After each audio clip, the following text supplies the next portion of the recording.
Okay, let's see. This seems to be operational.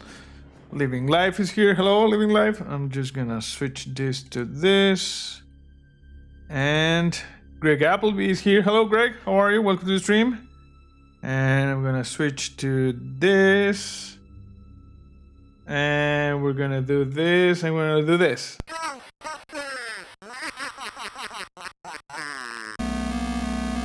Yeah, that's good. Let's just set the mood a little bit, you know?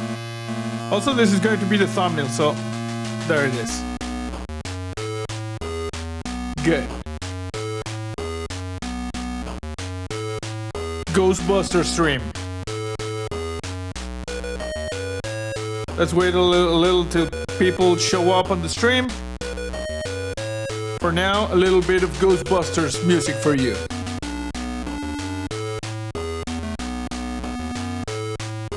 Awesome.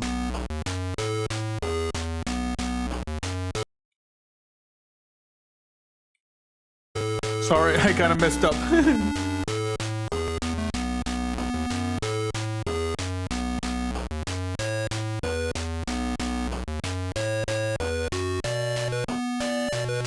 Nice. In case you're wondering, this is the Atari Ghostbusters game.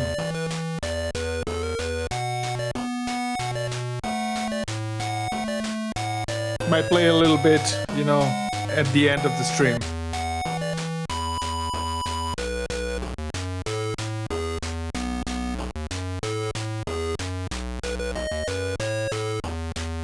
Nice.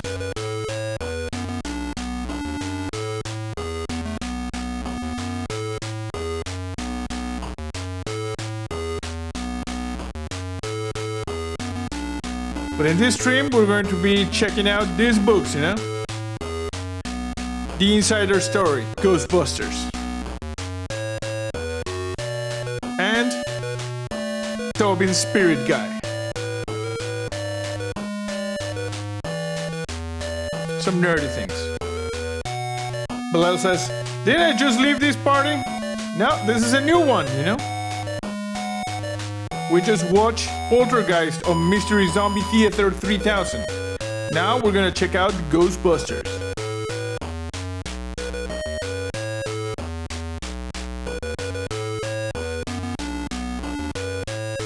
We're almost done with this.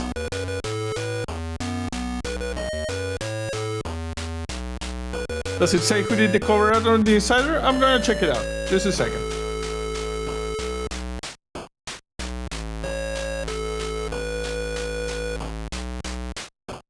Just get in the mood with the jam, you know.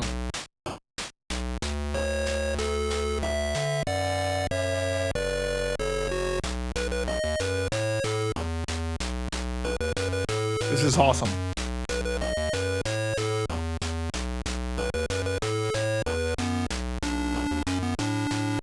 I cannot sing because I would open hell gates like in Poltergeist, you know.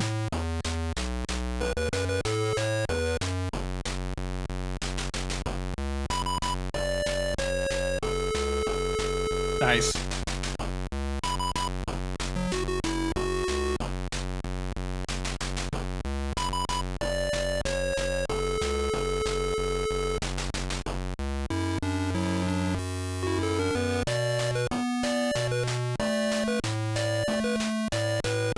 Sorry. Are you the Keymaster? I'm Vince Clodo, Keymaster of Gozer. We will see, you know? There's a lot of info here.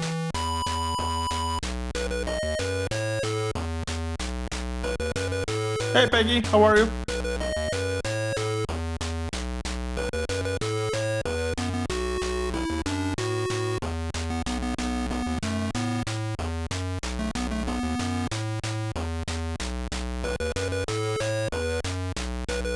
Okay, we're almost done.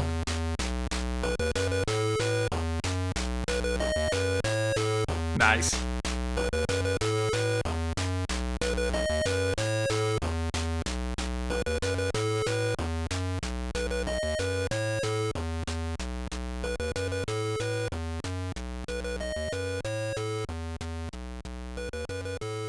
Okay, that was from the Atari 1984 Activision game Ghostbusters. Okay. Let me just switch here. Peck says, I just had dinner, manwich. It was delicious and moist. Awesome. It's appropriate that the Keymaster was an accountant. Yes, indeed. Okay, let me switch to this. There we go. So these are the two books we're going to be checking out tonight.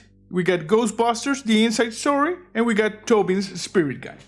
Yes? So, I'm just gonna go over here. Sit properly, camera is operational. We are going to begin. Testing a new lighting from over here. And Bilal was asking about the guy who did this, you know? This cover art design, which is pretty freaking cool, you know? So I'm just gonna check it out immediately. It should say. Oh, look at this. The Ghostbusters themselves. Oh, come on, focus. Focus on this. Why are you not focusing? Is it because of this thing? This is weird. Why is this not focus? Okay, there we go. Okay, let me check.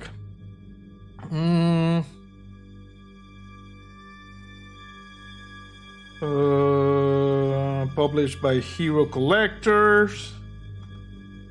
Let me just go back here. You can see Slimer right there.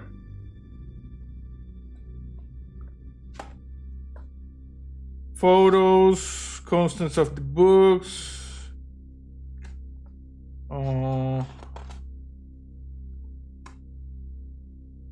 Just some info on the ghosts here. Everything looks good, yeah. Forward by Ivan Reitman.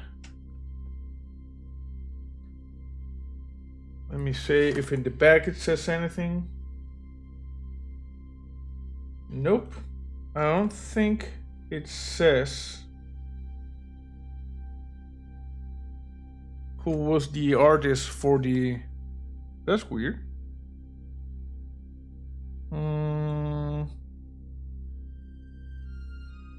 No, I don't see who the designer was for the cover art because it is pretty cool, you know? But I'm gonna try to find out, maybe post it on Twitter. Yes, the 80s was an awesome time to grow up. Absolutely awesome. Okay, so here we got the heroes themselves, you see? They are outside of the Temple of Cthulhu in Central Park.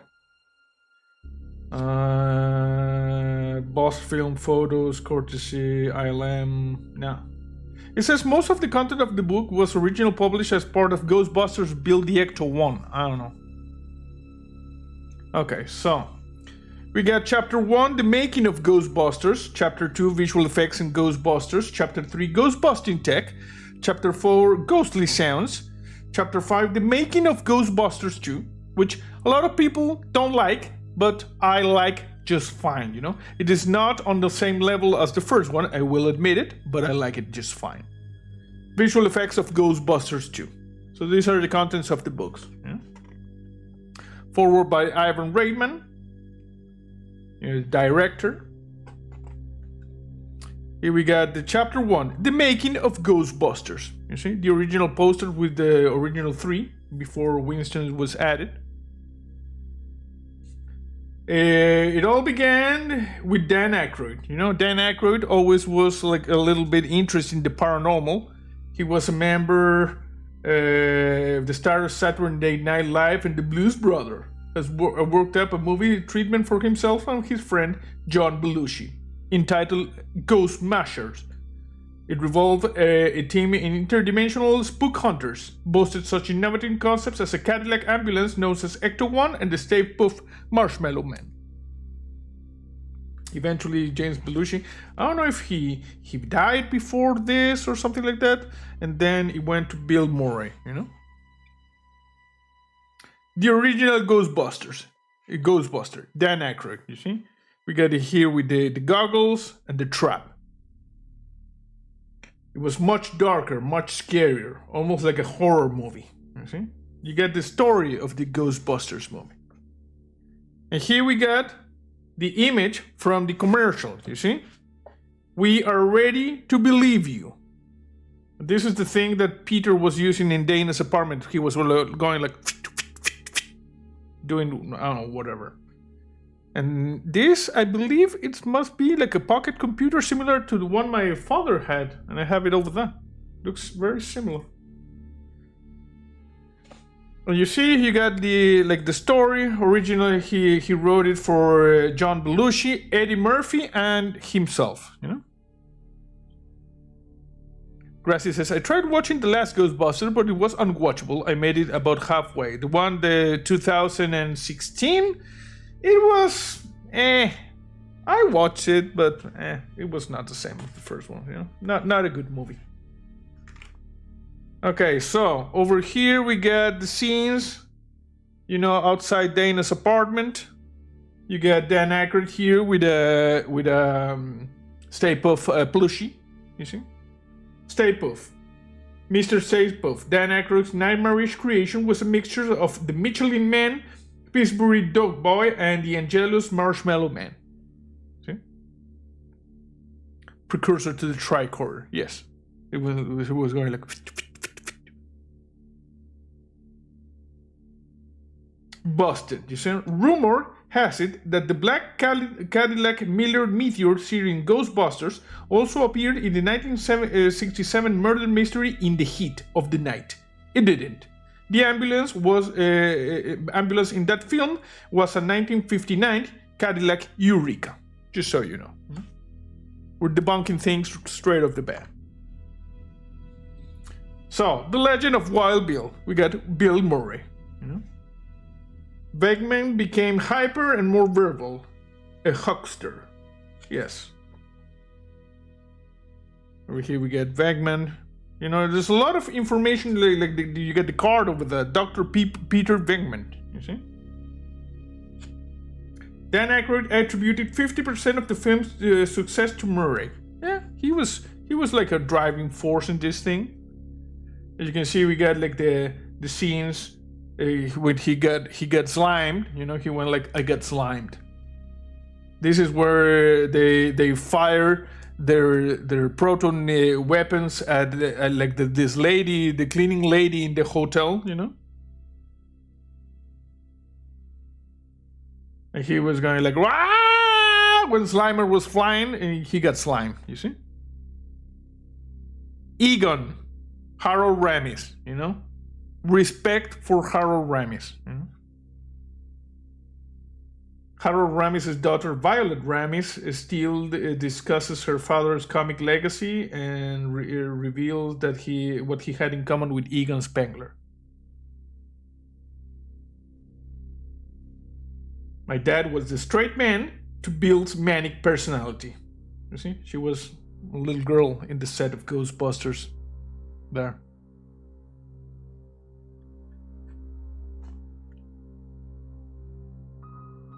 Over here we got Egon tinkering with the containment unit, you see?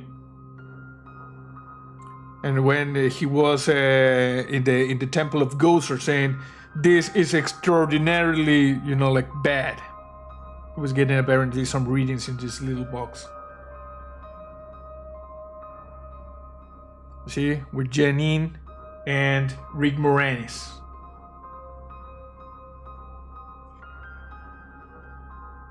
Harold was just as well-read and well-studied as Egon. Harold Ramis, the early years, you see?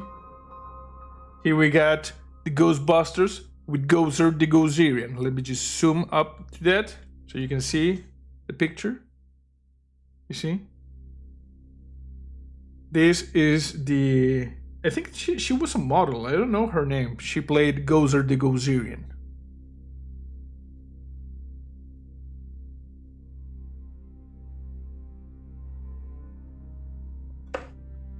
This book is just like documentation for everybody who loved the Ghostbusters. Yes, I'm a little fussy on this bad, you know. Ernie Hudson, Winston Sedmore. Yeah, I agree. Gozer, you know, in the first incarnation was pretty hot, you know. I thought the script was amazing. It was funny as hell. It was like Winston, you know? He was like down to earth, you know? Hey Glenn, how are you?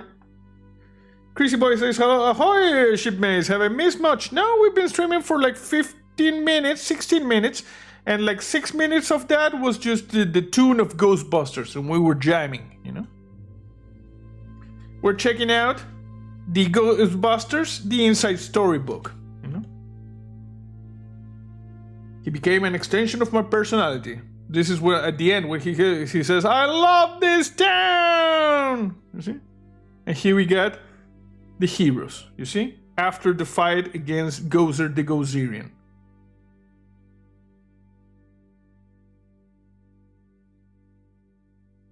Siri said, sorry, we don't seem to be navigating anywhere, you know? So that's kind of weird. Hey Glenn, how are you?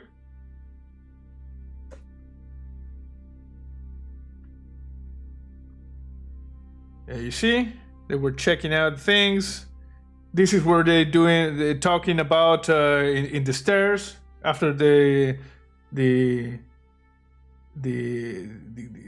marshmallow, you know, like a man started climbing. Paranormal activity. I heard he wasn't an actor. They needed someone who could say he'd take any job and people would believe him. No, he was an actor. Actually, I read a little bit over here. He had actually played, you know, he was in an Ivan Reitman movie. Said over here, he played in a previous movie, you know, that following a visit to a friend in a hospital, Ernie Hudson entered the elevator and was surprised to find himself standing next to Ivan Reitman. The two were not strangers, having worked together in 1983's cult sci-fi adventure Space Hunter, Adventures in the Forbidden Zone, which Reitman had produced and Hudson has starred in alongside Molly Ringwald. You know, so yeah, he was an actor, and he had actually worked with Ivan Reitman. You see, yeah, cats and dogs living together, mass hysteria. You know, the end times. You know, the end times.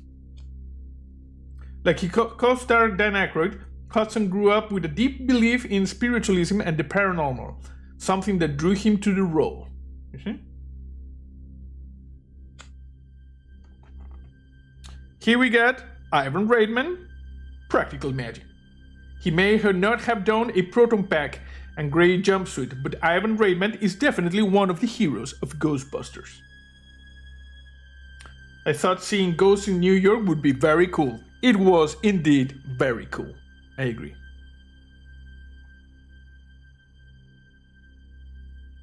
Here we got like, you know, like Dan Aykroyd. We got Ivan Reitman.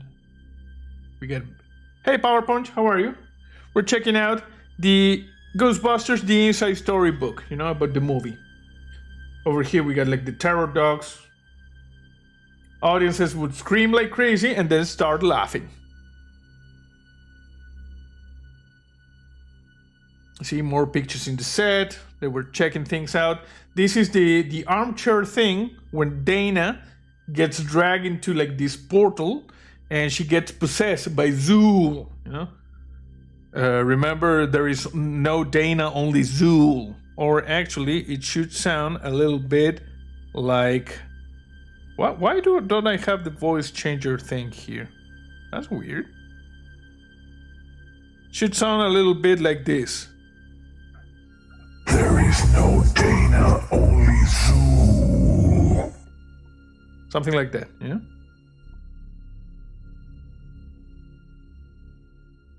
And they were saying that they needed to like grab her really, you know, like very strongly in order to like get the good performance, and she was up to it. She said, "Just grab me, because otherwise I cannot do the like the performance," which she was trying to get free. Yeah? Tom Enriquez, concept art. You see, we got the concept art for the terror dog, the first concept art. You know, my cousin Johnny Axford was one of the terror dogs. Seriously, that is pretty cool. You know. He looks like the guy from Big Bang Theory. Sheldon? I don't know. Ghostbusters, we got one of Tom Enrique's early terror dogs design and a used drawing of a hideous pizza delivery ghost. This is the hideous pizza delivery ghost, you see? We got some concept art of the Stay Puft Marshmallow Man. And we got Slimer. And Slimer, as you can see, he had that ass. Let me just zoom in so you can appreciate that ass. This was Slimer, you know, in the concept art, but he had that ass. You see?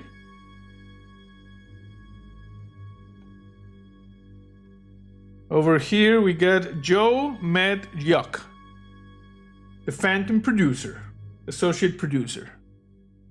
Slimer is a true villain of Ghostbusters. Yes. Hey Paul, how are you?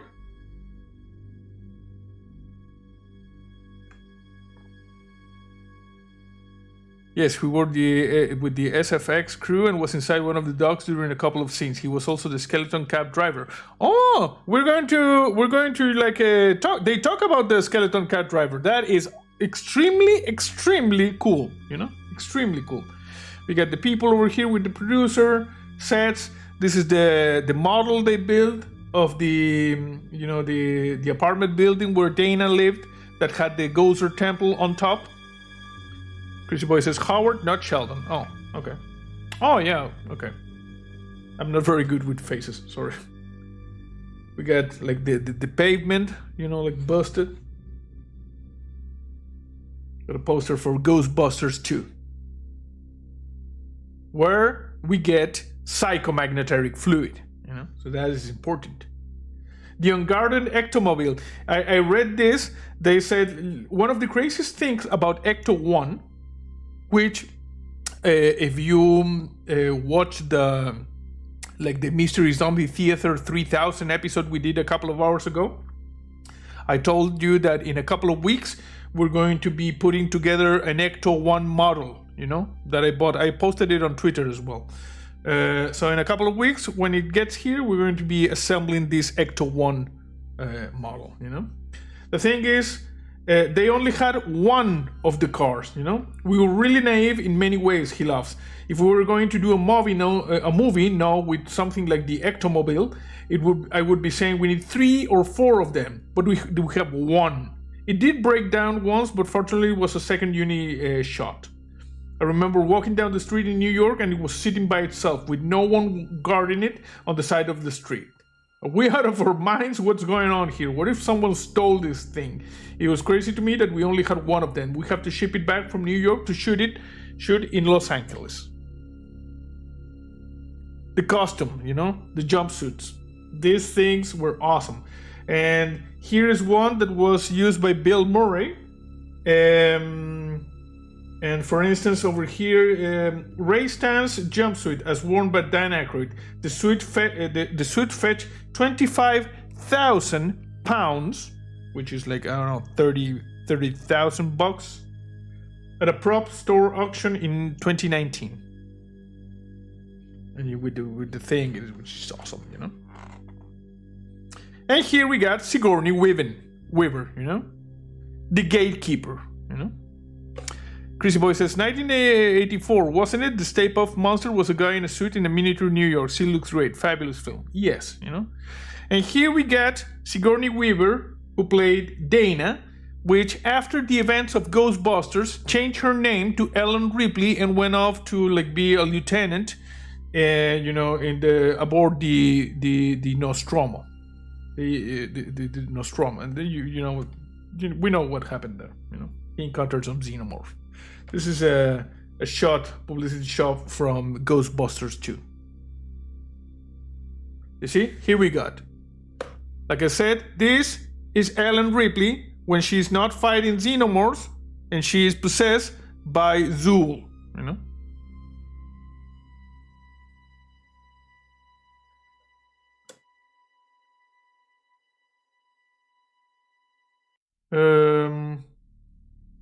Apparently she was a model. I didn't know that. Nice. Very, very nice. If you can deal with being possessed, why not a space liner pilot? Agreed. You can fight them xenomorphs. You know? Dana was an integral to the heart of the movie. Yes, I agree. This is from the second one, you see? The sequel brought new dimensions to Dana. And we got the infamous egg scene, you know? Where the eggs just jump out of the cart box and just start frying on the countertop, you know? And she opens the fridge, and there's like an interdimensional space inside, and one of the terror dogs says "Zoo," and she goes like "Rah!" and she goes like you know, she runs away. And this is when she is waiting for the keymaster, you know, after blowing up everything. When Egon was doing some tests on her, you know. Hey Pongo, how are you? Welcome to the stream. We're checking the Ghostbusters book, Ghostbusters, the Inside Story. Sigourney Weaver, you know, Dana. Dana, what was her last name? Barrett? Or something like that? Dana Barrett, yes, it says right there. The firehouse, you know, which was completely busted, but they used it, you know. The original sign, Ghostbusters, they were swooping down the tube when it blew up after the containment unit was shut down. We got a concept, slide-coated Venkman with Winston in the containment unit and unused jail ghost. Look at this. This guy look creepy. You see? This one over here, an unused jail ghost. Look really, really creepy. And Venkman with a lot of, you know, like ectoplasm.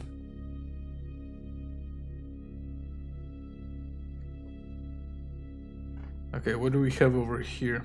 Rick Moranis. Vince Corgo or something like that, you know? The keymaster of Gozer. The lovable nerd Louis Tully. An accountant, you know?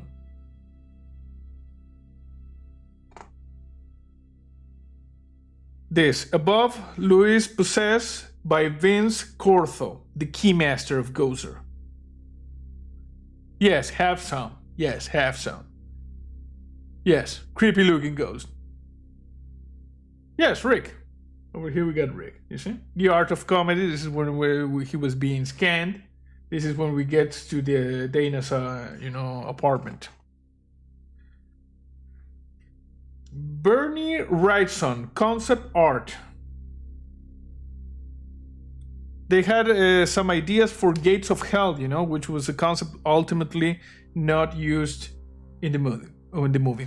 Vince Cortho with a C. Clortho. I'm sorry. Vince Clortho, keymaster of Gozer. We got some concept art for the lady in the library, you know. This guy Gozer as a towering skeletal figure, not usable as well. The terror dogs. This look like a more like a wolf. Jason says, "I miss Rick." Yeah, as I understand, he's retired for like, I don't know, 20 years. You know, after the Honey, I Shrunk the Kids or something like that. After that, he retired. Bernie Wrightson was my favorite comic artist. Bernie's art is amazing, says. It is pretty cool, you know. Another Gates of Hell concept illustration over here. Pretty cool, you know. It looks like a Stargate, like the iris in the Stargates. Here we got Annie Potts. Ghostbusters, what do you want, you know? She was the secretary, receptionist of the Ghostbusters, and she was sassy. She was really sassy, you know?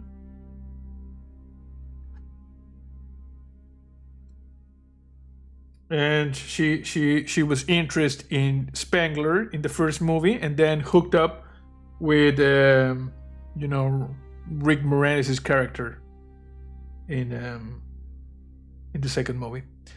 Rick's wife died of cancer, and he quit to raise his children. Oh yeah, okay. I think I read that, you know.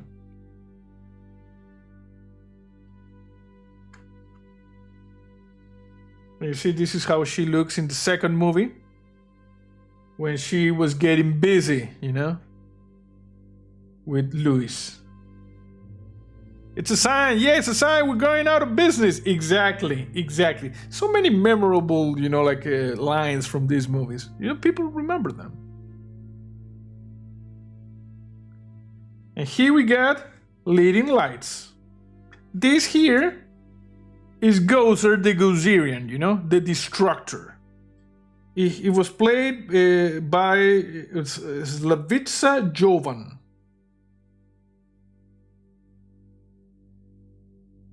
I think it was something like I read something like they had the idea how they wanted this to look, and they went searching for someone who looked like that, something like that.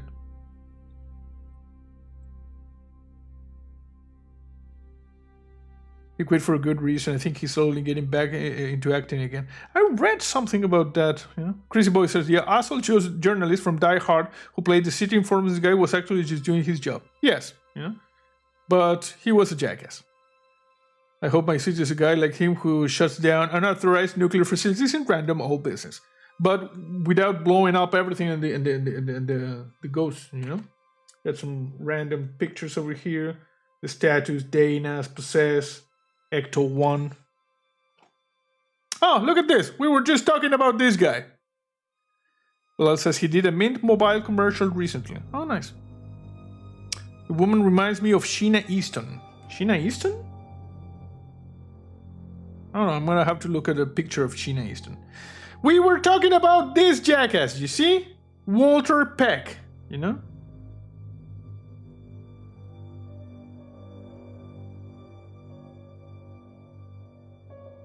Walter Peck flees the Ghostbusters firehouse headquarters as hundreds of imprisoned ghosts and ghouls are released into New York City.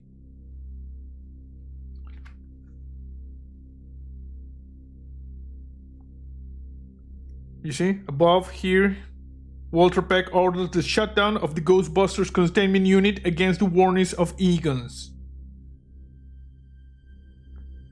And things started just blowing up. You know? Yes, this man has no... I don't have the thing. This man has no... Exactly.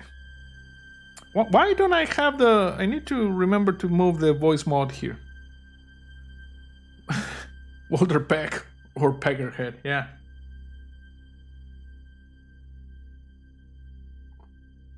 The No Ghost logo. This thing was awesome. And I don't know if I showed you, but I think I've showed you. Just give me 1 second. Stay with Mighty Cthulhu. 1 second.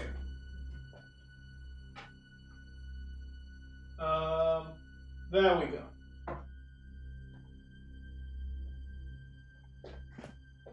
Look at this. I'm back.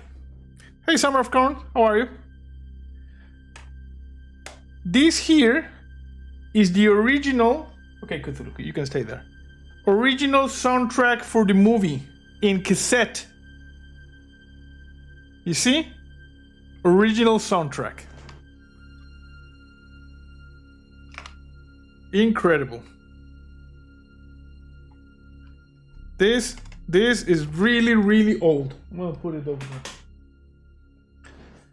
So, I'm building the Hero Collector's Eagle Miss 1/8 scale Ecto 1. It has a lot of stuff in the build books, but this guide goes into much more detail. Yes. Song was awesome. No ghost, no vermin. Is that the version released in Chile? Yes. Yes. That's the thing we got here. But it's the you know, the original soundtrack. Scott says, you realize half of your audience never saw a cassette before. Maybe. But I don't know, people, you know, yeah, people know cassettes. You know, they still sell cassettes for like those recorders. Yeah. They might have not have seen one, you know, like personally, but I don't know. final design for the actual thing. Oh, and actually, this lady, Jennifer Runyon, she was like the student that, Peter Venkman was doing like some tests, Female student who takes part in Peter Venkman's rigged ESP tests. Jennifer Runyon starred in one of the film's funniest scenes. And I remember seeing her in other movies, but I don't know, I was just like looking and I don't know what else she was, Peggy Bradford says Walmart has records again. But like vinyls or cassettes? Oh, look at this. She played in a few low budget things. Oh, I remember her. She said that people just recognize them like her, like, oh, you're wearing Ghostbusters. How many people know how a number 2 pencil and cassette go together? Peggy says vinyls. Yes, vinyls. Vinyls have character. Cassettes, I don't know. Cassettes, you put the thing and then you went like to rewind, so you wouldn't use the battery on your Walkman. John Rothman. This guy was the guy from the library. I've seen him in other movies. Oh, and look at this. This is what we were talking about. The taxi ghost.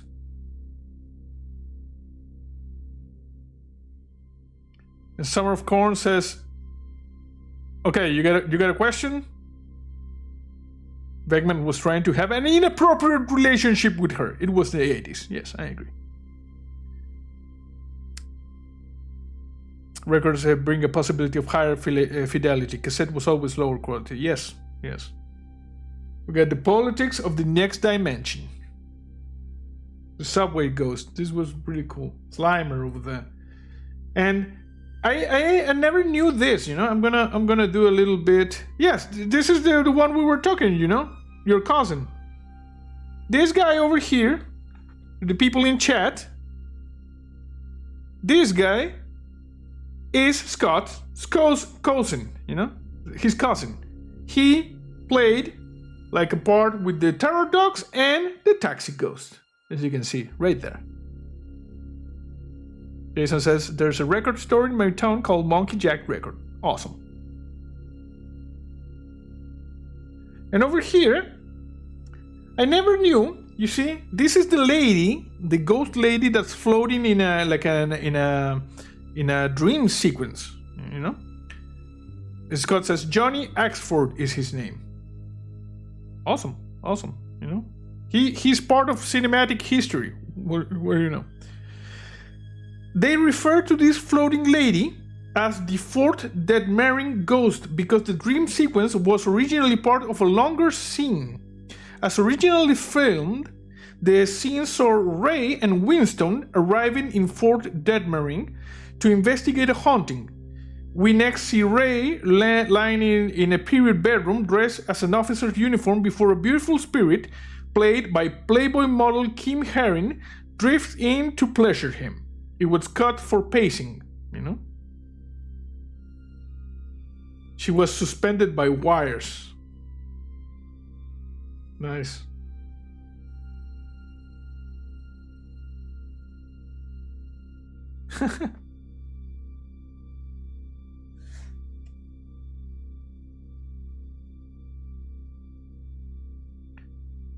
A. Wilson says, living life, yes to the second pencil, recording sounds off the radio, and those terrible foam over the ear headphones. Also, anti-skip technology on a Discman.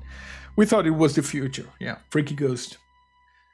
Dan goes to ghostly Hummer. Yes. Michael Ansin, the guy from the hotel.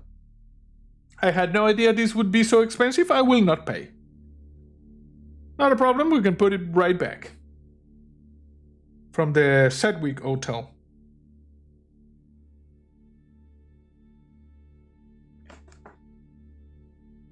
Ron Croce concept art.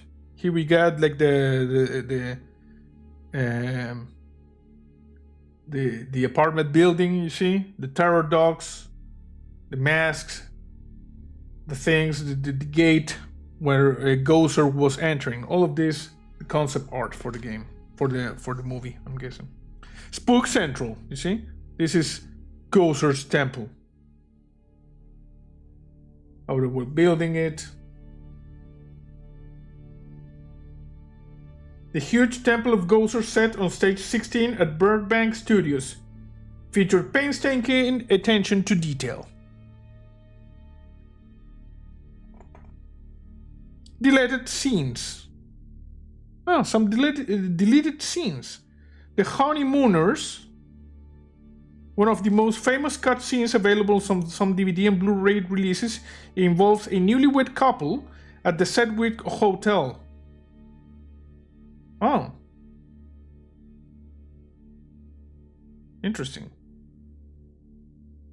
Smelling the whole... they call Slimer Onion Head first, you know? Puff Hat. We got the Stay Puff Hat floats down to a tune crowd just after Walter Peck is covered in marshmallow that was cut. A subway scene, you know? Hey Magma, how are you? Welcome to the stream. We got some bombs.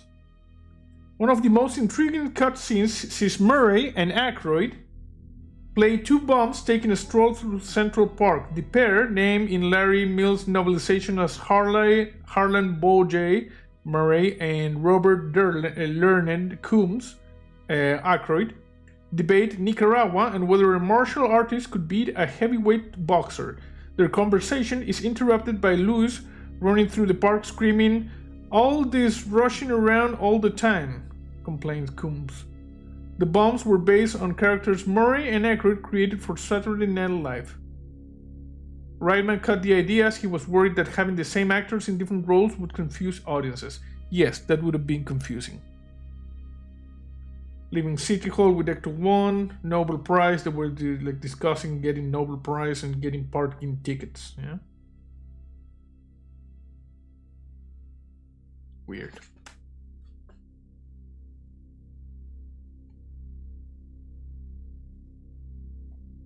Interesting. They were going to like put parking tickets on Ecto 1 and the tickets would supposed to catch fire, implying, you know, hinting that the car possessed some weird powers and was deleted for slowing down the montage sequence.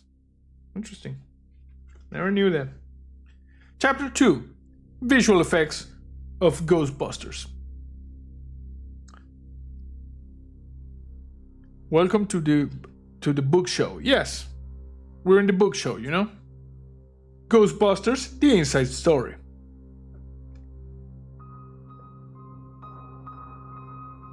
We got the terror dogs over here. The big boss, Richard Edlund. After founding visual effects house Boss Film Studios in 1983, Richard Edlund took a challenging first project in the form of Ghostbusters. Okay, visual effects and stuff.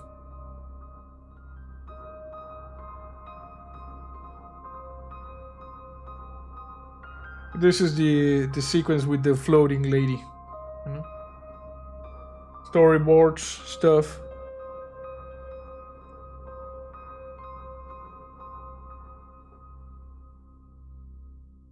We got Slimer, you know, eating, drinking.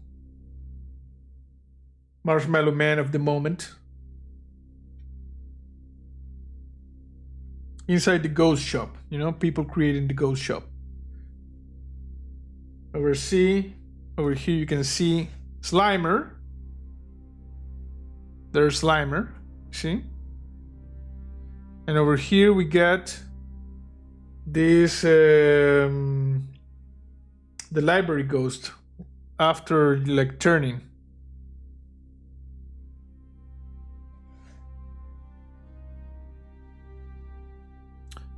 Do you know that the Ecto 1 is actually a transformer called Ectotron? I saw on eBay several units of that thing. I was really... I almost bought it, you know? But that is just like a fun crossover. But yeah, there is a transformer for Ecto 1. Got Slimer over there, Marshmallow, Man. Stay Puft Marshmallow Man.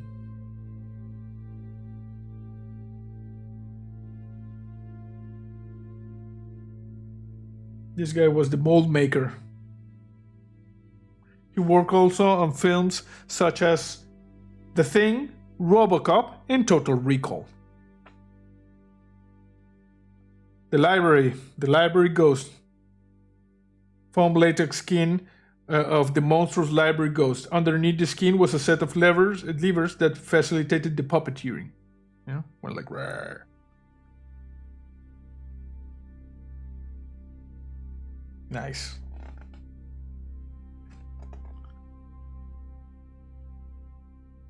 Look at this. Mechanical builder John Alberti and special effects artist Steve Johnson put the final touches to the library ghost.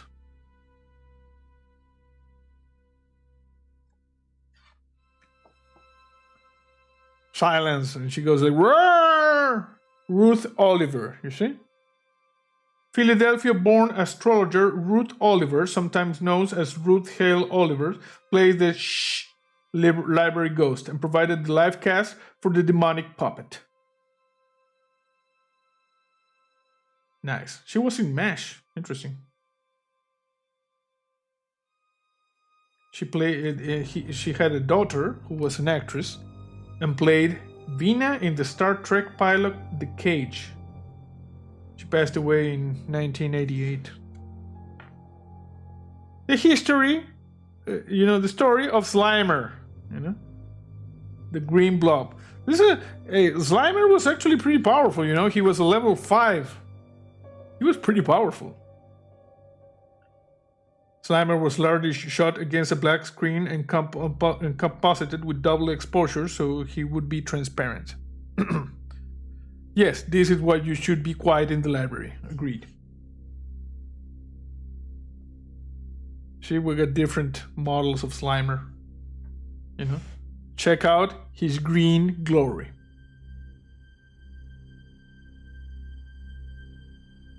There you go. Look at that ghost. Nice. Really, really nice.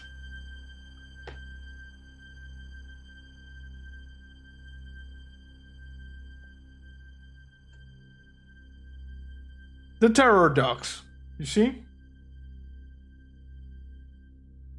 Doing with stop motion when they want like moving, and with like life-size puppets when they were standing still. Randy Cook's stop-motion terror dog is shot against blue screen at Boss Film Studios before being composited into the shot. You see? The full-size model. I've got the Ectotron, Ghostbusters, the Gigawatt, the Maverick, Top Gun, and the newest one, X-Pants, the X-Jet from X-Men. I knew about the one from Ghostbusters and the one from Back to the Future. Never knew about the one from Top Gun or the X-Jet from the X-Men. But I've heard the other two.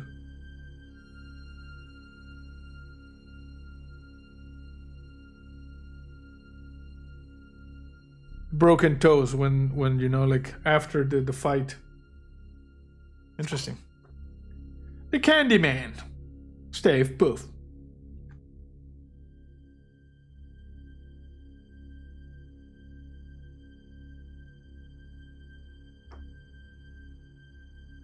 Look at this thing. Nice.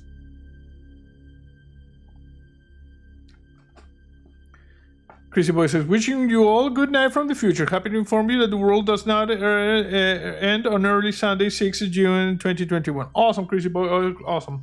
Don't worry, this is going to be up on its entirety as soon as YouTube is done processing. Send you some pics on them on Twitter when I get home. Also, Walter. Also, awesome. Dressing Dan. This never happened in the movie, you know? Apparently at some point he was going to like morph. Optical illusions. We got Slimer here drinking the wine. Pop, zaps, dupes. We're shooting the things. Interestingly enough, they used blue screen back in the day.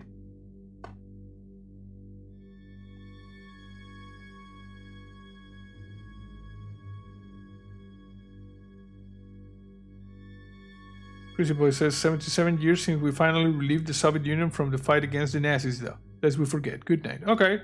Good. Small world.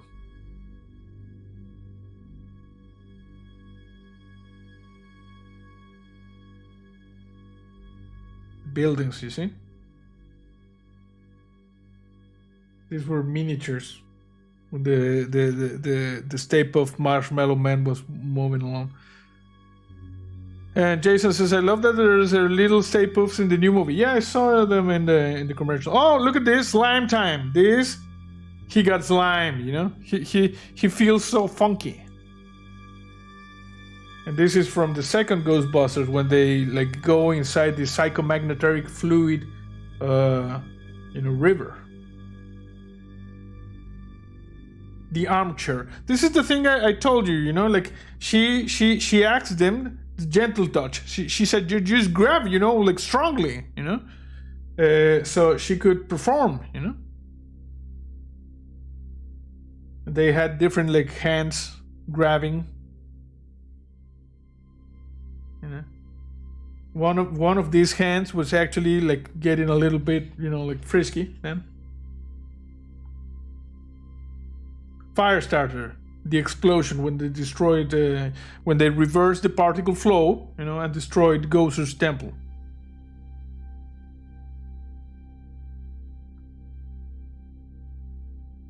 Nice.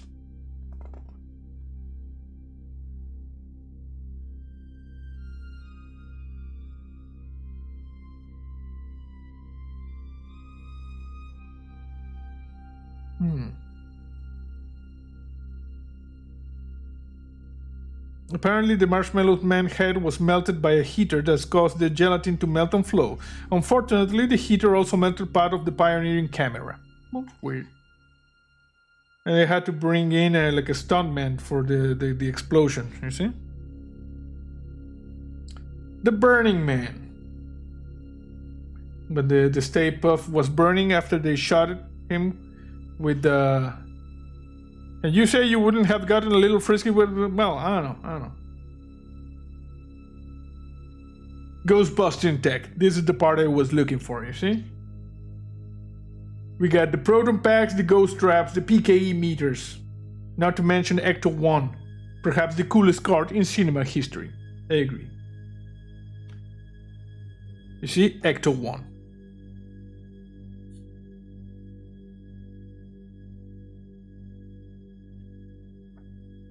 Got some concept art, which is gonna show you. This is original concept art, early, you know, versions. And over here we got like schematics of what the actual car turned out to be, you see? Ladder behind, we got a lot of stuff, antennas. Very, very nice, you see? The concept art for Ecto 1.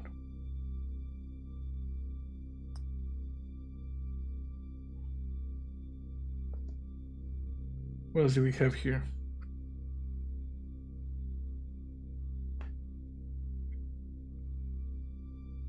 The proton packs. Iconic portable nuclear particle accelerators. Early designs, you see? Kind of weird.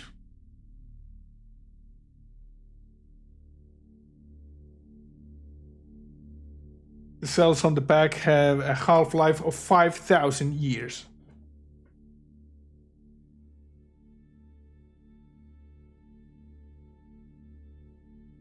Pretty cool.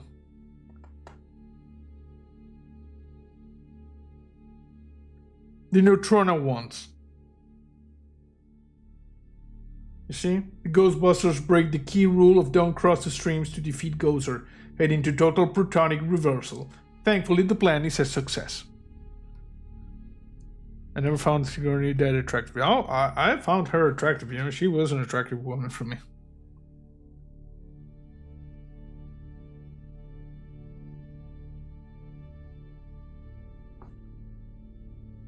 You could run your Tesla for ages. Yes. The PKE meter. And if you remember from the second episode of Mystery Zombie Theater 3000, when we watched They Live, they used a PKE meter like as a radio, you know. They were, yes, they are over here, over, you know. They were using PKE meters. Yes, that could be the other reading into it, you know. That PKE meter is just a communicator from They Live. Pretty cool. Some weird like concept for something. The PKE meter looked like a metal detector. And this is from the second one, you know? I never knew what this, a gigameter.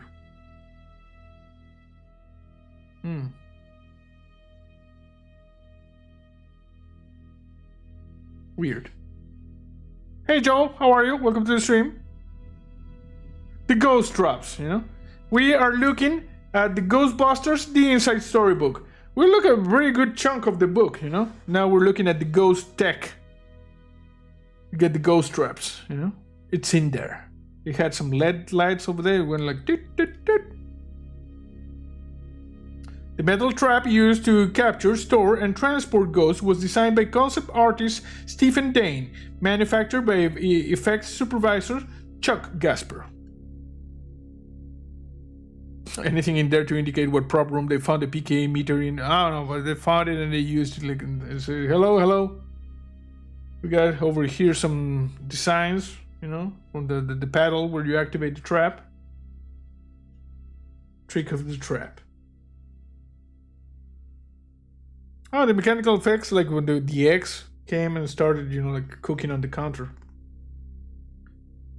Special effects guy that did this also worked in Lethal Weapon, Beetlejuice, and Batman Returns. And in Ghostbusters 2. Ghostly sounds. Ghostbusters isn't just remembered for its visuals. The film boasts a classic, tonally varied score. Strange noises, you know. I didn't have time to like put the noises here. Let me see. What do I have here? No, I have Alien Marine thing. We got the Ecto 1's. I didn't know this.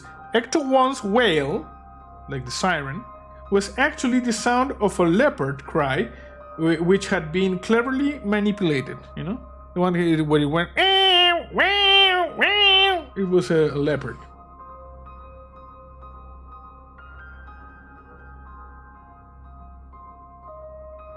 I got this strange liquid quality that was more interesting than sci-fi zaps, yeah, when they were shooting at Slimer, you know?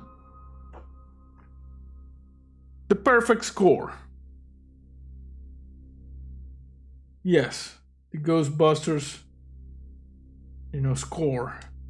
With, of course, and they mention it, you know, the incidental music and, of course, the Ghostbusters theme, which is just, you know, like, everybody recognized that.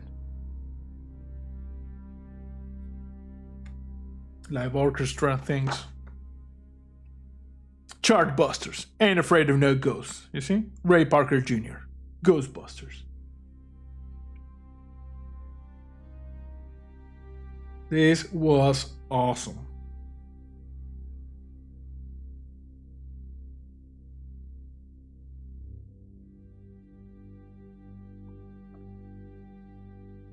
Chapter 5. I want a new drug. Oh yeah, Huey Lewis. The making of Ghostbusters 2, you see? With these are tanks of psychomagnetic fluid, you see? Positively charged psychomagnetic fluid, also known as mood slime. You got Ivan Reitman, Sigourney Weaver, and the guys, you know?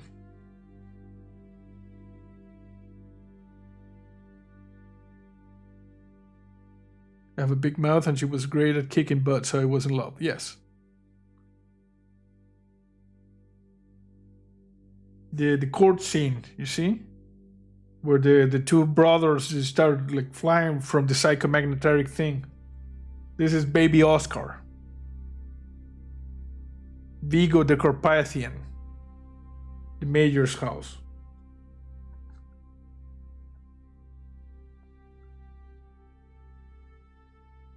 Ray's occult books.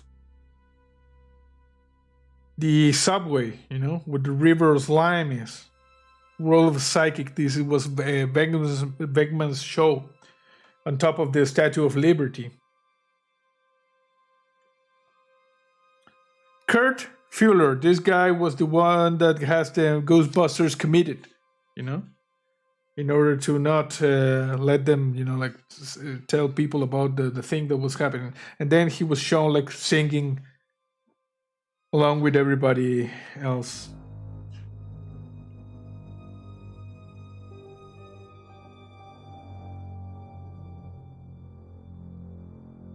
Concept art. This guy looks like an alien, you know, like a xenomorph. Yeah, don't tell me that this is not a xenomorph.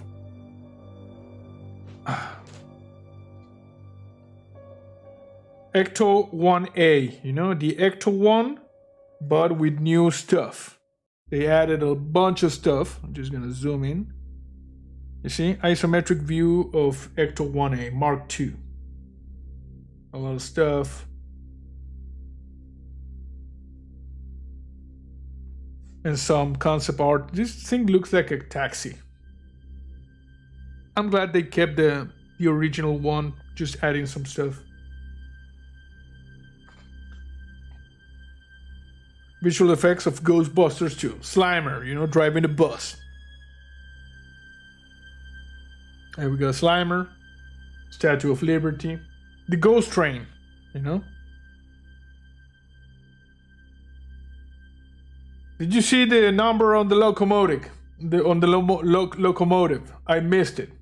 Where Winston was there and the train was going and he was going, "La!" It was awesome. This is where we're shooting at the picture of Vigo. And these are the Scoleri brothers, you see? They appear during the trial. When the Ghostbusters got arrested because they were violating like injunctions or restraining orders and stuff like that. I don't know. Scoleri brothers. The two ghosts, you know? These were very good ghosts.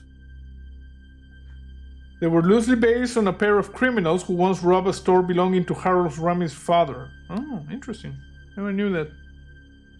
You see? Concept art and the things. These are the actual, how they looked, you see? Let me just zoom in. Final costumes, which were created of deadly shades of blue and green. The Scoleri brothers. Very, very nice. This is the scene during the trial, you know, they were being shot at. The judge was over there. Pretty intricate, like puppets.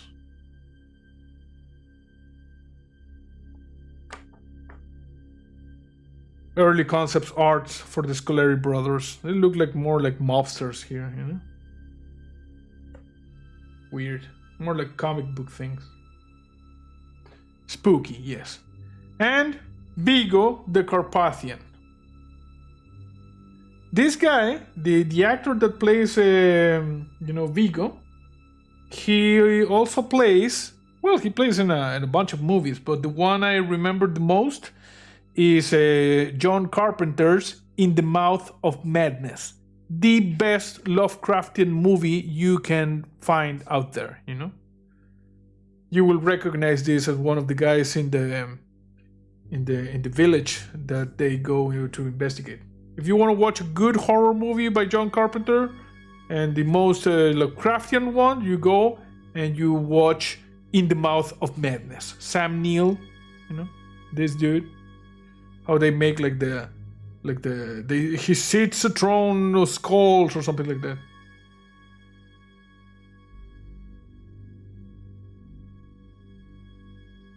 Hey Mouse Girl, how are you? Welcome to the stream.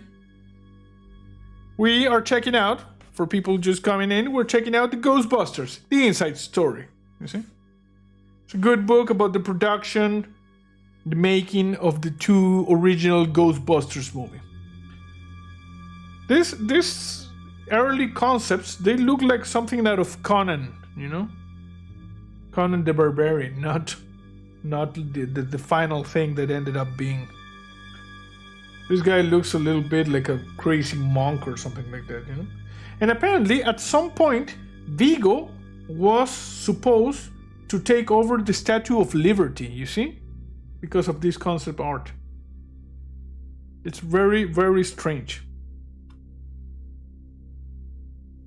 The second Slimer, you know? When Louis Tully finds him in the fire station, you know, like eating some stuff. And then he was driving a bus. Yes, great movie. The Slimer family.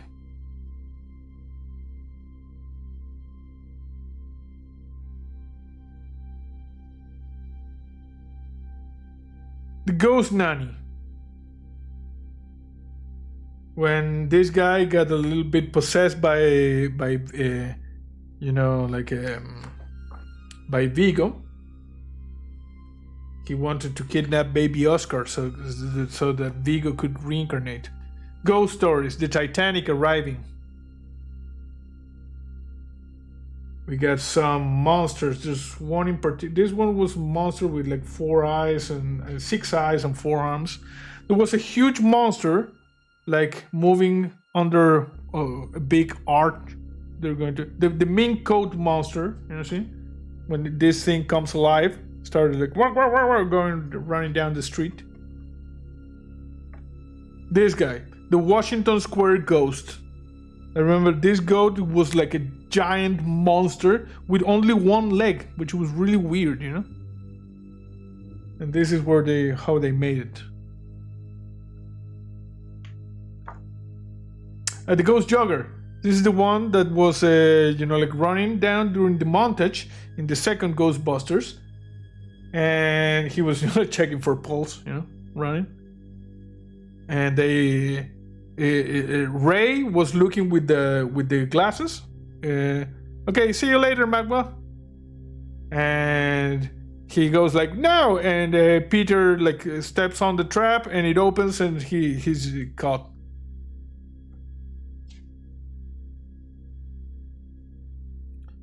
Frog Ghost. I don't think this one was in the movie.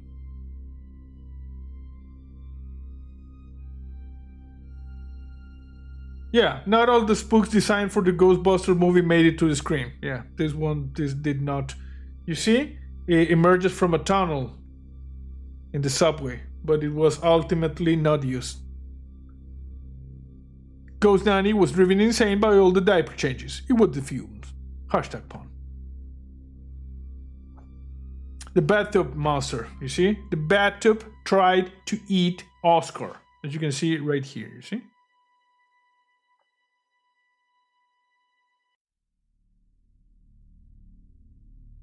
I always thought this bathtub looked like a little bit like fake, you know?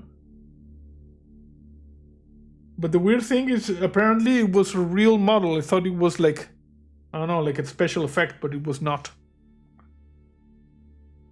Mood slime, psychomagnetaric fluid. As you can see here, psychomagnetaric slime, you see? This is a very powerful thing, you know? Hey, Jolly Llama. How are you? Welcome to the stream. Flip Cannon says, were you able to watch the new Ghostbuster from start to end? I got to about 18 minutes. Well, if you, by the new, you mean the one like about 4 years ago? Yeah, I watched it. Hey, it was to me, it was a rather mediocre movie. I liked the Ghostbusters concept, but could have been done much better. To me, the original and the second one are the canon, you know? Should have had a ghost albino alligator haunting the sewers. I think I saw something like that now that you mentioned. Well, here we got the psychomagnetic fluid, you see? Mood slime. Statue of Liberty. You see?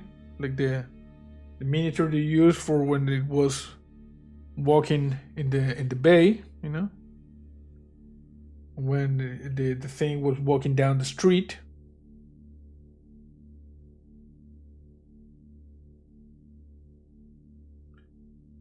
Possessed. This is when Ray gets possessed, you know, by Biga. If only you, Mike, and Gladys were there, you could have powered the world with all that slime. Agreed. We use the psychomagnetic fluid to power our things. Look at this. It looks really different, you know, like from the original concepts. The head was more like pointy.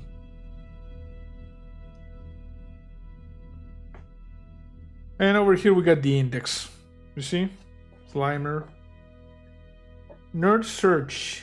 Eerie Errors and Suspect Ghosts. What is a Nerd Search? It's a book that takes your favorite self and fills it with annoying errors for you to find. Oh, no. That's not good. Okay, so this was the first book. Gladys would be too busy sassing it up. Yeah, maybe. This was the first book, you see? Ghostbusters, the inside story. And now we go to a bonus, you know, bonus book. This is a very good book for any, you know, like hardcore fan of the films, you know, the original films. Very good book to have in your arsenal. For, you know, fun facts and information. This is the second book we're going to be checking out today. Smaller book, you know. This is Tobin's Spirit Guide. Official Ghostbusters edition, you know. Comes with a thing that we can take, you know. This is it. It's pretty much like something for, you know, like collectors and stuff like that. I'm going to just zoom a little bit so you can see it. You see Tobin's Spirit Guide. Official Ghostbusters edition. You see? Written by Dr. Ray Stantz, Dr. Egon Spengler, and Eric Bergman. Illustrated by Kai Holtz. When was the Ghostbuster book published? The one we just saw? Just give me a second.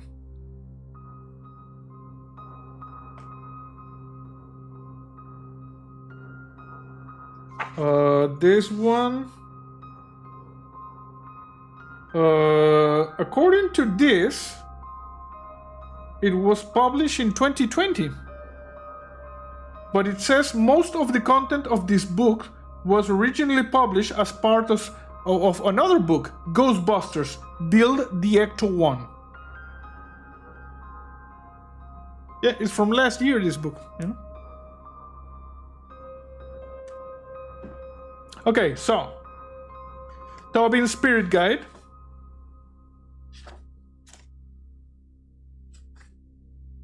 Greetings. You see? Dr. Ray Stantz, New York, New York. You get the intro by Dr. Ray Stantz. Section 1, Ghosts of New York. You see? We get some ghosts of New York. The city that never sleeps, but one of the highest natural concentrations of ghosts in the known world. It might be as well called the city that never rests in peace. Hashtag pun. The New York subway specters. Variable class, most often 1 or 3, anchored to New York City subway tunnels, trains, and stations. So even they didn't consider the 2016 film as part of the canon, as they didn't mention it. Yes, no, it's not canon, you know, just the 1 and 1 and 2. Papi Sargassi, a class 4 non-corporeal, manifests at various New York City locations of the Sargassi seafood restaurant chain. The driver! Look at this! Your cousin, Scott. He's a class 3 corporeal only when it manifests in the confines of a taxicab, location Madison Avenue. You see, we got the information about this.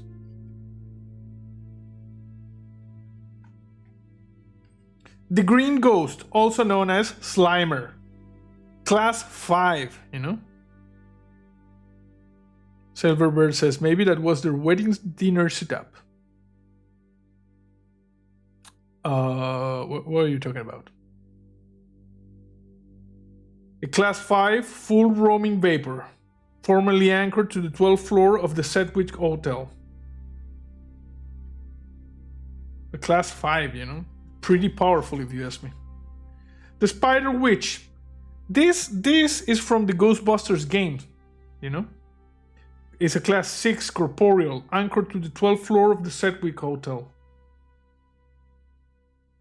Remember this.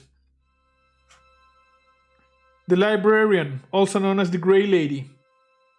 A class 4, anchored to the New York Public Library. The Scoleri Brothers. Also class 4. You see, I think someone messed up putting Slimer as a class 5. Because he would be pretty powerful as being a class 5, you know? Scoleri Brothers was class 4.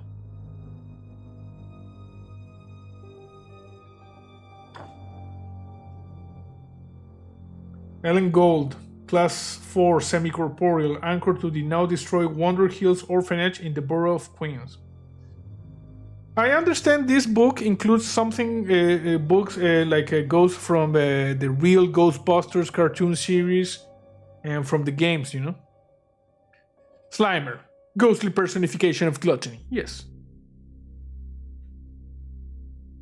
Dream Ghost, this is the lady from the original, you know? A class 4 as well, non-corporeal, anchored to 4th Detmering, manifests only when a sleeping individual is present. And this is when Dr. Ray Stantz got lucky, you know? Because she was a really nice ghost lady. The Phantom Jogger from the Ghostbusters II is a class 3, corporeal but semi-transparent, anchored to Central Park, manifesting the park's many running paths. Section 2, Assorted Apparitions. A melange to the macabre.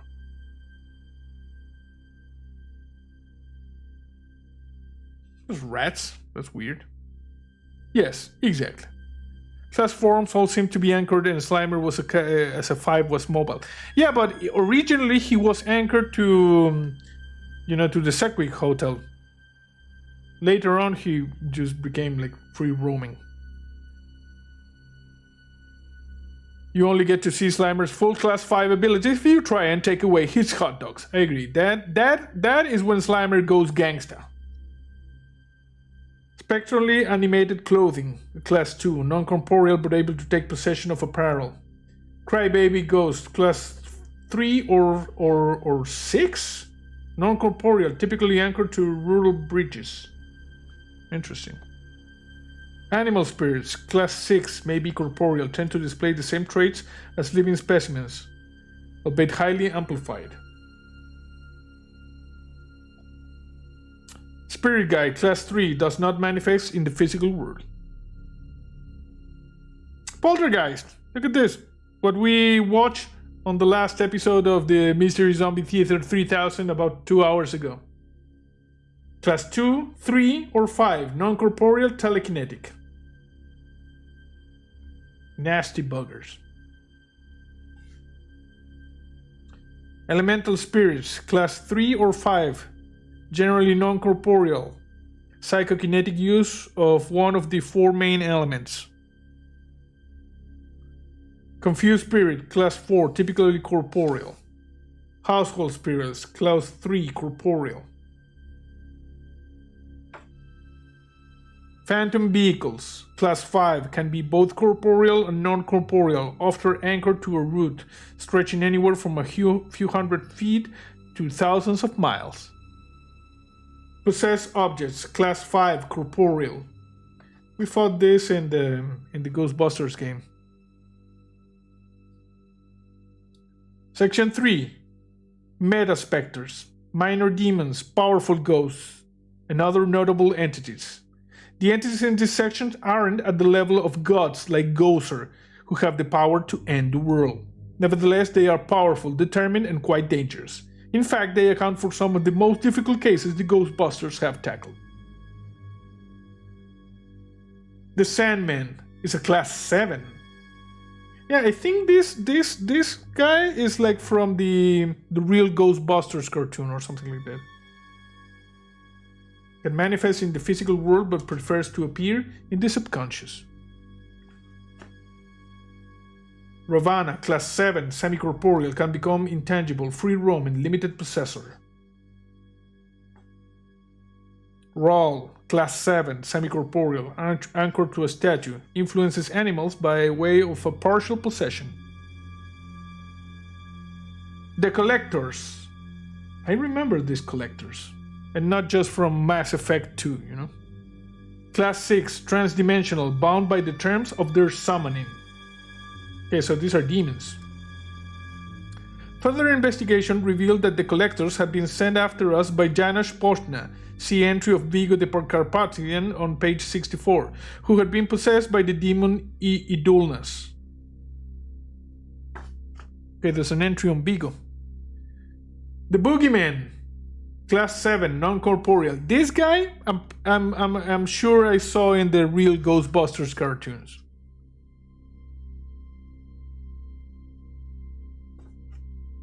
The Hungry Manitou, Class 5, anchored to the state of New York, possessor, powerful, manipulative, can conjure elaborate psychokinetic constructs.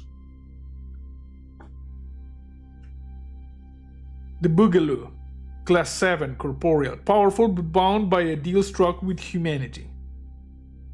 Weird. Grundle, Class 3, fully corporeal parasitic being. I think Grundle was one of the ghosts from real Ghostbusters as well, yeah? Ghostbusters have faced Grundle on more than on one occasion.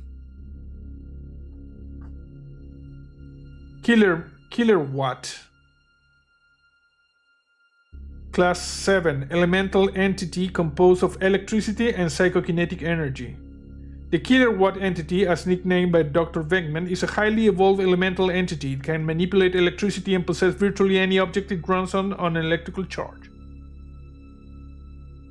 In order to trap the entity, we had to disrupt the power for Manhattan, Queens, and a large portion of Brooklyn. And over here it says this entry should in no way constitute a legal admission of any kind, you know?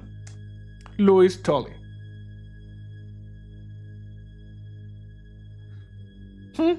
Nice.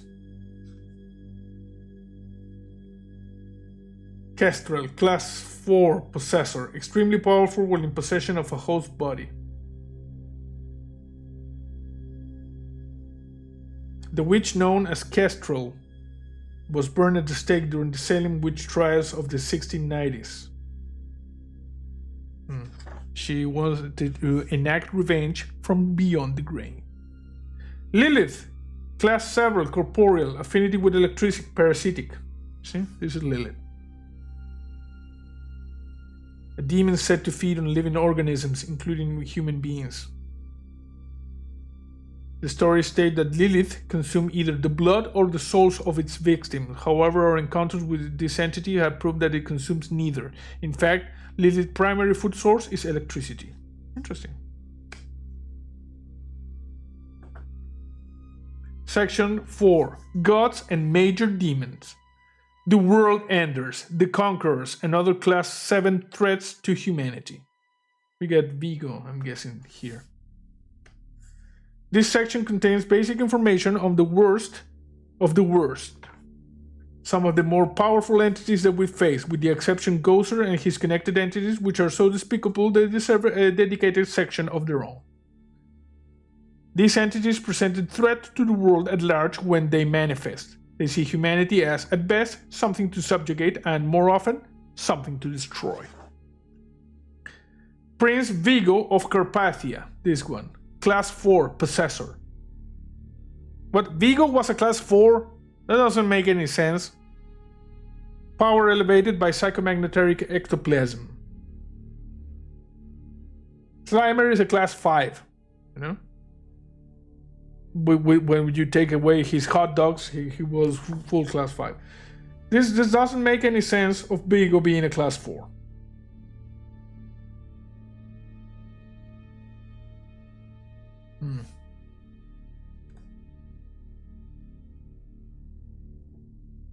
Well, the power says it was elevated by psychomagnetic ectoplasm. A what?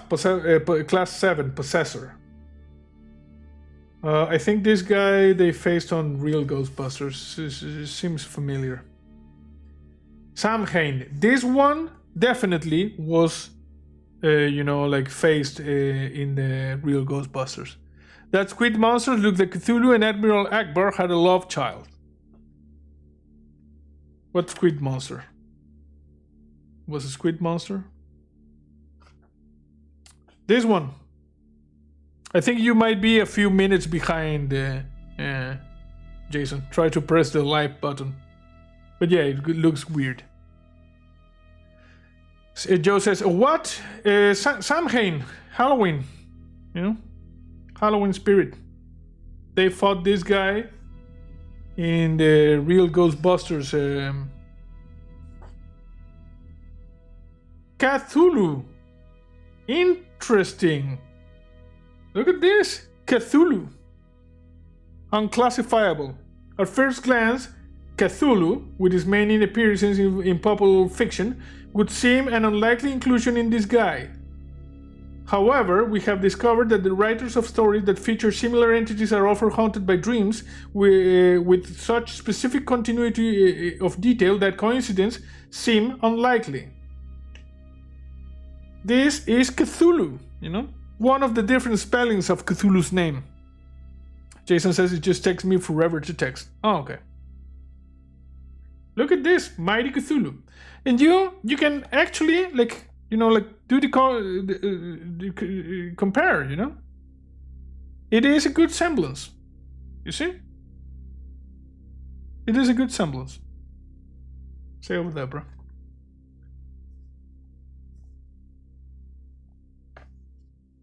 Yeah, the Ghostbusters even fought Cthulhu. Or Cthulhu, one of the different spellings of the name, you know? What is this? Hob Anagarak. I don't know about this thing. Like some sort of ice demon or something like that. It's a class 7 fire deity. Abshai, class 6 insect demon. This one's over here.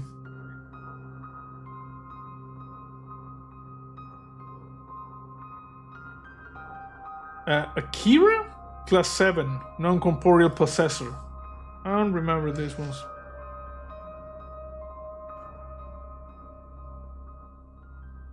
Says over here, Lothan, class 6, harbinger of catastrophic destruction. It's a whale, you know, it's a flying whale. Like the one we fought on, Death Stranding. Jason says, I'm a tech savvy as a 40-year-old can get, I guess. Yes. Dumazu, despotic ruler feared by his subjects. It's a class 4. Class 4, you know. Slimer could kick their asses, you know. He's a class 5. Section 5, Gozer, the traveler and those who follow him. Here you see the Temple of Gozer. This section features information on the Sumerian god of destruction. Yes, Moby Dick, you know, like the flying whale over there. The Sumerian god of destruction, Gozer, the Gozerian, also known as Vulgus Zildahar, Lord of Sibulia, the Traveler, the Destructor. The modern-day arrival of this obscure deity, worshipped long ago by the Sumerians, Mesopotamians, Hittites, was the closest the world has come to annihilation. You see? Dumatsu, what about Jakatsu? Hashtag pawn. Gozer, class 7, exiled Sumerian deity of destruction. You can see this is the Gozer. A rival cult which worshipped the chaos goddess Tiamat, Gozer's sibling, opposed the Gozerian form a goal of universal destruction. Encouraged by the deity, Tiamat's followers performed the rituals needed to banish Gozer from our plane of existence, forcing the destructor to become a traveler, wandering lost among the dimensions.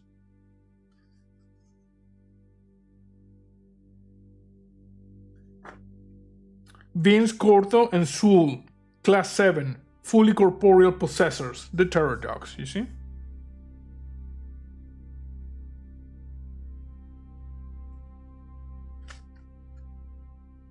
The Gatekeeper and the Keymaster. Idulnas, the third minion of Gozer, was a powerful entity. Like Vince, Clortho, or Sul, it was capable of possessing a being and transmogrifying his ghost body into a form that matched its own demonic appearance. It was also able to manifest through mirrors, panes of glass, and other reflecting surfaces, and to use electrical energy as a weapon, much like its master Gozer.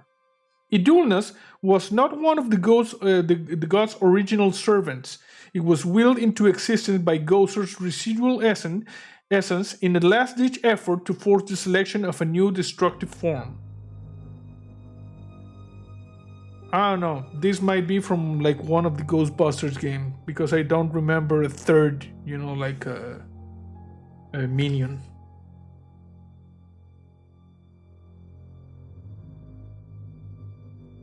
Eva Shander.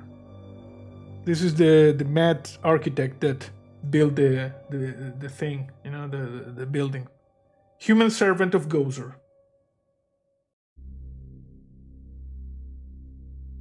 He built the building where they summoned Gozer. Tiamat, Class 7, Sumerian goddess, embodiment of chaos. This lady over here, you see? She is the sibling of Gozer. She is the goddess of chaos. Gozer is the god of destruction. The Stay Puft Marshmallow Man, Class 7, Gozerian form. One of the forms of the Destroyer.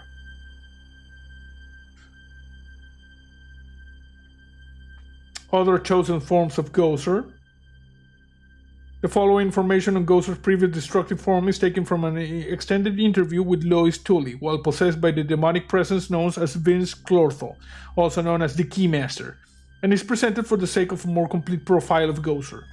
Itorb. During the rectification of the Vuldronai, the Traveler came as a large and moving Torb. You see? This guy. Slor. During the third reconciliation of the last of the Mechatrix supplicants, they chose a new form for him, that of a giant slore. Many shops and Zuls knew what it was to be roasted in the depth of a slore that day. I can tell you.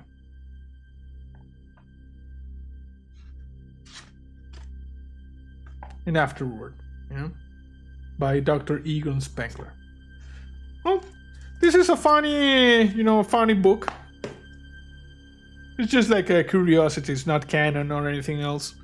It's just like a Tobin Spirit Guide book, And also I wanted to show you, before we end the stream, because I'm going to show you a little bit of the Atari, like a 1984 game for Ghostbusters. I wanted to show you the current state of the book. You asked me, what's in the book? In the book, I've been writing down stuff about aliens, colonial marines, because we're gonna go and play another mission. And in order to do that, one must learn the rules, you see? So I'm taking notes about aliens, colonial, Another Glorious Day in the Corps, you see? I'm looking at the components of the game, how you played, we're doing schematics as to what to do with the cards, what the different parts of the things does, you see? I've been cataloging all of the symbols of all of the rules, how you use the character models, you see? Learning the rules, the game board elements, how you use them, the endurance deck, the different symbols, how do you reshuffle the things, you see? So I'm doing a complete and extensive study here in the book, which is I keep my secrets and stuff, of how to properly play the Aliens Another Glorious Day in the Corpse, board game. So this is the sort of information that goes in the book, It goes in the book. You see? And this is how we are learning how to do this. So if you ask me what's in the book, this in the book. Jason says, whoa, great attention to detail, JC. Yes, it's the book. It's the book. Okay, let me just go over here a little bit. So I'm just gonna go over there. Most girls says, awesome book, JC. And Pongo says, nice. Yes. Okay, let me just switch this off. And okay, this is the Ghostbusters, Atari game from 1984. There's a full playthrough in my channel. You see, Ghostbusters for professional paranormal investigations and eliminations. Joe says, I wish I wrote that nicely. Yeah. Yes, Greg, that's how you learn, you catalog. You see, to form our Ghostbusters franchise in your city, please state your name last first, So I'm going to put C, J. Do you have an account? No.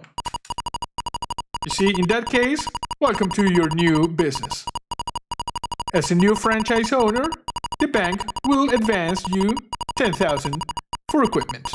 Use it wisely. Good luck. So you see, in this game, you can select what is it that you use. You can use a Compact, the 1963 Hearst, and we don't have a lot of money, so for now we're just gonna go with the classic one, You see, you need the image intensifier, and we need the ghost bait.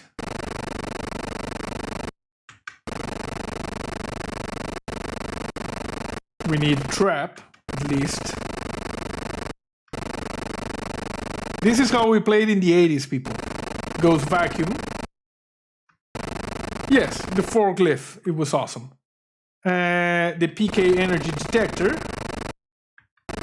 And the marshmallow detector, I'm just gonna buy it. And a second thing. We're gonna play a little bit, one mission, don't worry, a couple of minutes and that's it. E to N. So you see, this is the Ghostbusters headquarters, where you get new Ghostbusters. And over here, we got a call, so we're going.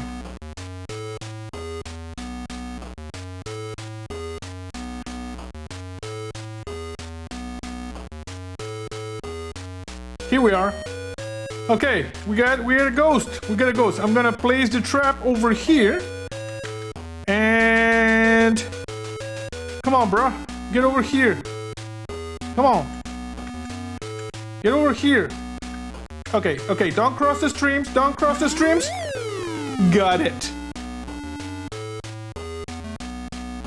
And as you can see, the city's PKE energy is going up. When it gets to 10,000, Ghoster is going to manifest in this building over here that says Zoo. Let's go back to HQ to drop the ghost that was in the trap. And then I'm gonna show you how you can vacuum one of those ghosts that's just converging.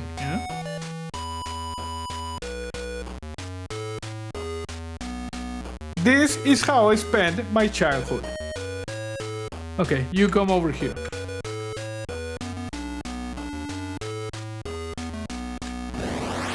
Gotcha. And if you miss this ghost, or you fail to catch a ghost in one of the buildings, PKE energy, it goes up, you see? Over here to the left, you have the Keymaster. And over here, the gatekeeper, you see, they're converging. Those two are going to the central building.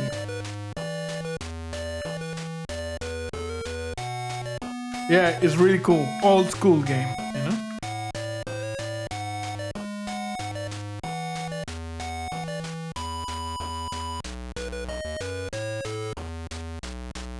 Come on, bro. I gotcha. Look at this, I'm gonna cross the streams. You cross the streams! Fortunately, your backpack shorted out in time. Go back to the Ghostbusters HQ. You see? And this is basically the game. And when you get to the... when you get here, you see, to Zool, you need to have more than 10,000 bucks. And you need to... also, the Marshmallow Man is going to appear at some point. You need to drop like this. Backpack power. No, I need to drop this. B. It was B. There, you see? That is Marshmallow Bait. So if the Marshmallow Man appears, it goes and you know, like eats that, and it doesn't destroy a building.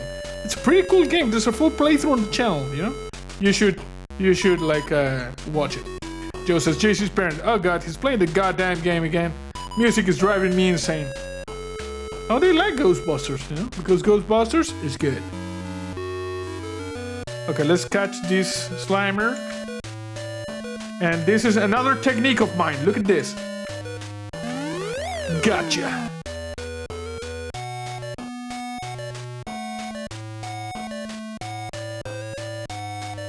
And that's it, you know? We're not gonna play this. Like I said, there's a full playthrough on the channel. Let me just reboot this.